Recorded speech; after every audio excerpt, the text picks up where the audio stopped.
नमस्कार, आपण पाहतात न्यूज मराठी आणि आता बातमी आहे संतोष देशमुख हत्या प्रकरणासंदर्भात। संतोष देशमुख हत्या प्रकरणासंदर्भात आणखी एक नवी अपडेट समोर येते। या हत्येमध्ये ज्या व्यक्तीचं सर्वात अगोदर नाव घेतलं जातं किंवा त्या व्यक्तीचा या हत्या प्रकरणाशी संबंध आहे असं म्हटलं जातं ते वाल्मिक कराड हे आता पुण्यामध्ये पोलिसांना शरण आलेले आहेत। सीआयडी पोलिसांना ते शरण आलेले आहेत आणि पुण्यातील सीआयडी कार्यालयात त्यांनी आपलं आत्मसमर्पण केलेलं आहे।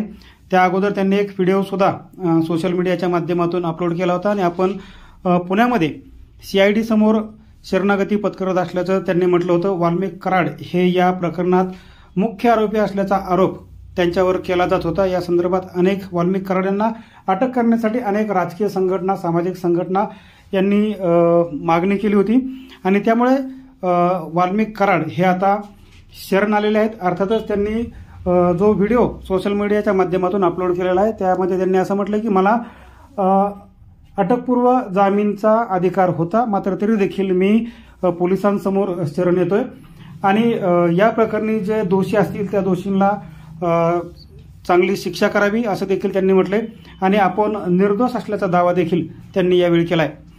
वाल्मिक कराड हे आता पोलिसांना शरण आलेले आहेत आणि यानंतर या प्रकरणात आणखी काय पुढे येतं हे पाहणं देखील महत्त्वाचं असणार आहे। या प्रकरणी मुंडे फॅमिलीवर मोठा आरोप केला जात होता। वाल्मिक कराड यांना वाचवण्यासाठी मुंडे फॅमिली प्रयत्नशील असल्याचं म्हटलं जात होतं, मात्र आता वाल्मिक कराड हे पोलिसांच्या समोर आलेले आहेत आणि यानंतर आणखी तपासाला काय गती मिळते किंवा यामध्ये कोण दोषी आढळतं हे देखील पाहणं महत्त्वाचं असणार आहे। महाराष्ट्राच्या राजकारणात संतोष देशमुख यांची ही हत्या खूपच गाजलेली आहे आणि या प्रकरणी आता सीआयडी तपास करते।